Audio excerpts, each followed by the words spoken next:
Elle a appelé les gendarmes. Et les gendarmes sont venus, ils étaient 3, ils ont fait le tour de la cour, le tour de la maison. Ils n'ont rien vu. Ils n'ont strictement rien vu. Les gendarmes l'ont pris pour une folle, sauf peut-être un qui l'aurait à peu près cru, mais devant ses collègues qui n'a pas voulu le montrer. Et quand je l'ai revu peu de temps après, il m'a dit comme quoi qu'il y avait eu des meurtres. Ah, il t'a expliqué les antécédents. Voilà, il y avait eu des meurtres, des suicides, des pendus, il y avait eu beaucoup de choses comme ça. Ah, oui. Donc il m'avait même dit que c'était quand même une maison, que les gens ne restaient pas plus de 2 ans. Ils ne pouvaient pas habiter cette Voilà, maison. ils ne pouvaient pas être habités parce qu'ils se sentaient rejetés. Ils quittaient la maison au bout de 2 ans. 2 ans, voire elle est 3 large, ans, pas jamais plus. resté. Donc combien penses-tu qu'il y a eu de locataires après ton départ de là-bas? Sur 4. Ah bon? Peut-être même voire 5. On va peut-être y aller faire un tour pour essayer de faire une photo ou deux des lieux, Oui. mais c'est pas dit qu'on va nous ouvrir la porte.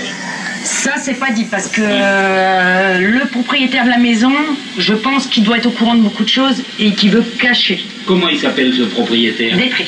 Détruit. Détruit Yannick. Yannick, et c'est un Garde du corps. garde du corps de Miss France, Miss il France habite où? et etc.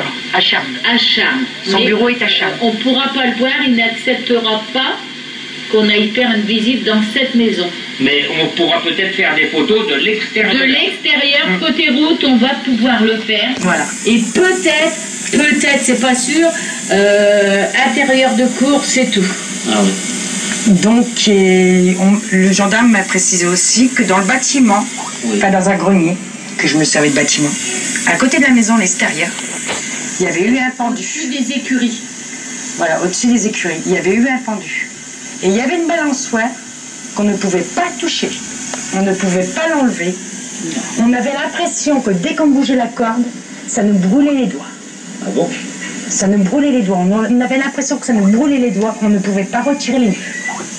Et la balançoire, c'était qu'une ficelle en gros cordage, avec un petit morceau de bois, mais tout petit, juste pour un enfant s'asseoir. Et elle se balançait toujours toute seule.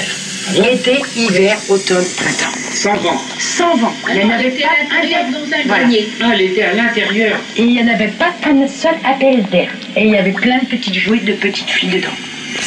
Et elle bougeait toute seule. Et elle bougeait de toute seule. Et Cyriac, mon fils, donc, a voulu y aller un jour en plein hiver, en plein mois de décembre. Ça faisait à peu près 1 an et demi, 2 ans qu'on était là-bas. Et lui, il n'avait pas peur. Il n'avait pas peur du tout. Et il est tombé de 3 mètres d'auteur dans la neige. On a entendu un grand plouf, comme si quelqu'un l'avait poussé. Et il a vraiment, il m'a toujours dit qu'on l'a poussé. Mais c'est une histoire incroyable, cette maison. Et il est monté, et donc il est tombé à plat sur le ventre dans la neige. J'ai eu peur, j'ai appelé les pompiers, quand même, par précaution. Il n'avait strictement rien. Il a juste vomi un peu, par rapport au froid à la neige. Mais sinon, il n'a rien eu. Et Il elle n'a a pas peur. eu de malaise. Il n'a pas eu de malaise, il n'a rien. Qu'est-ce qu'il a dit? Il m'a dit, on l'a poussé. Quelqu'un l'avait poussé. Quelqu'un l'a poussé. J'ai dit non, Quitté. sûrement. Il n'y avait personne. Il n'y avait personne avec lui. Ensuite, c'est Cyriac, le père, qui est monté à l'échelle. L'échelle s'est défaite du mur du grenier, s'est défaite. C'est décroché carrément. Elle s'est décrochée, il est tombé et il s'est cassé le cou de la tête radiale. Et donc, aux urgences, ils ont voulu l'opérer, bon, on ne l'a pas voulu. Il n'a plus voulu monter au grenier, il m'a dit, c'est quelqu'un qui a enlevé l'échelle. Et il n'y avait personne dans le grenier, personne dans la cour pour enlever l'échelle. Et on a eu beaucoup de soucis. Oh oui. Et au fil du temps, toujours parler, on entendait parler, courir, Descendre des escaliers, voilà, descendre les les escaliers. chaussures qui étaient restées Voilà. dans les radiateurs, Les placards qui s'ouvraient tout J'ai pas bien seuls. compris, là. les chaussures qu'on lançait des chaussures dans les radiateurs. Mais le soir, ça, Le soir, que le soir. les placards qui s'ouvraient tout seuls, Voilà. même les Même bruits de vaisselle. Des bruits de vaisselle. Voilà, la vaisselle, Est-ce qu'il y a eu l'assiette. des odeurs? Ah oui, ah oui. Ah, raconte-nous un peu les odeurs. Des odeurs de mort. Des odeurs de De mort. mort, de sang écaillé. De choses avariées, de... Voilà, de sang écaillé. De sang qui est pétrifié, Voilà. de mort, de pourriture. Voilà. de pourriture, voilà. Et il y avait les box à côté, donc ça pouvait pas provenir des box. Il y avait des chevaux dans les Il y avait des chevaux dans les chevaux, box. quelquefois, étaient affolés. Voilà. Ça affolait tout seul. Les chevaux, quelquefois, voilà. s'affolaient tout seul. Ils devenaient complètement Moi, je l'ai vu. fous d'un seul coup. Mais on Moi, je comprenait l'ai pas vu. pourquoi. Impossible de rentrer dans le box. Et j'ai un ami, mon ex-beau-frère, Oui. on le surnommait Fofone, c'est un manouche, un gitan, Oui. et qui est très croyant, c'est un espagnol, qui est rentré dans la maison, enfin qui a voulu rentrer, il n'était pas au courant de rien. Mais il est arrivé à peine sur le pas de la porte, il m'a dit, je ne rentre pas. Ta maison est hantée, elle est pleine d'esprit. Il a ressenti quelque chose. Voilà. Et il m'a dit, je ne peux pas rentrer, t'as le diable maléfique chez toi. Ah bon? Il m'a dit, je ne peux pas rentrer. Et il m'a dit, barre-toi d'ici, tu vas avoir des soucis, tu vas avoir un mort si tu n'y vas pas. Tu vas connaître les pires dangers. T'as pas fait venir un curé pour Non. faire bénir la maison? Non, Rien du tout? parce que Cyriaque n'y croyait pas plus que ça. Il avait peur qu'on le prenne pour un fou. Donc, après, peu de temps après qu'il m'ait dit ça, 1 an et demi après, la toiture s'est effondrée. On a subi la tempête. Moi aussi, de la toiture, Voilà. Les gendarmes, les pompiers, C'était en quelle année ça? 2007. Il y a eu une grosse tempête un petit peu comme Non. celle de 99?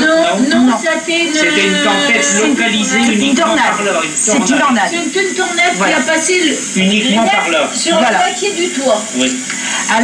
La toiture s'est retournée en portefeuille. Oui. Côté route est atterri dans la cour. 2 mètres, 3 mètres plus loin, quoi.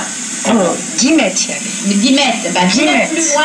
Et l'autre moitié est voilà. tombée devant la porte, soutenue par un fil électrique. Donc la chambre des enfants était À l'air. découverte. À l'air carrément. Les gendarmes ainsi que les pompiers, le maire de Mouilhelène, n'ont jamais vu une toiture s'envoler de cette telle façon. La toiture s'est retournée carrément, elle s'est ouverte en portefeuille. Bon, ça, on peut peut-être pas le mettre sur le compte des esprits. Il y a eu la tornade, c'est un fait. Il y a eu quelque chose. Mais enfin, s'il y a autre chose, raconte Il y a- autre chose si tu connais autre chose. Juste avant ça, Oui. il y a eu beaucoup de trucs qui y est arrivé, donc des accidents.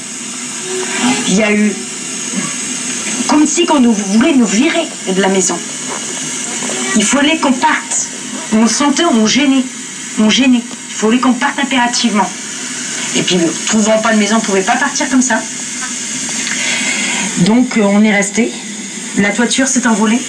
Et peu de temps après, quand on a commencé à vouloir déménager, on a trouvé une croix derrière le placo qui tenait sans fil, sans rien au mur. Une croix, explique-toi. Une petite croix en argent de Jésus qui tenait comme ça, sans fil, sans rien au mur. Voilà. Ça a été découvert par le... Voilà, voilà, ouais. Voilà. Ça a été découvert Par l'humidité, tout ça, c'est tombé. La tempête qu'il y a eu a donc fait partir une partie du toit et nous a mis à l'air le placo.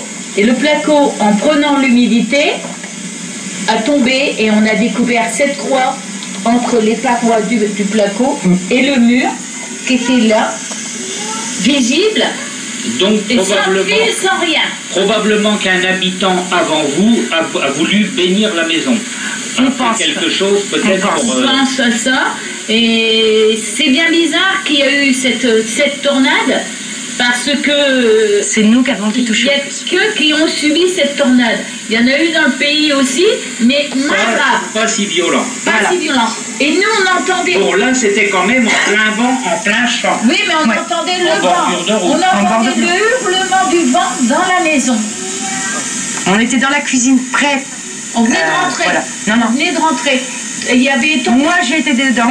Et moi, je venais de rentrer. Voilà, avec grand-père. Notre grand-père était resté dehors avec Cyriaque dans le garage et Oui. ils ont vu le toit s'envoler. Ils sont rentrés quand ça commençait à voler. Ils ont rentré, à peine fermé la porte. La toiture s'était boulée. On nous regardait la grange, les tuiles de la grange en face qui s'envolaient. La toiture a fait rabat. Ma sœur Céline, elle allait monter à l'étage pour chercher les chaussons des petits pour rentrer de l'école.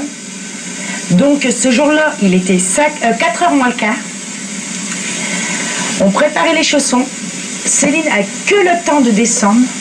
Tout plafond s'est écroulé. L'ordinateur est tombé des escaliers. tout seul, qui était dans une chambre. On n'a pas compris, jamais rien compris comment que ça Il a tombé tout seul. Il a tombé tout seul, comme si qu'il avait été éjecté. C'est l'ordinateur que j'avais donné. Comme si qu'il avait été éjecté.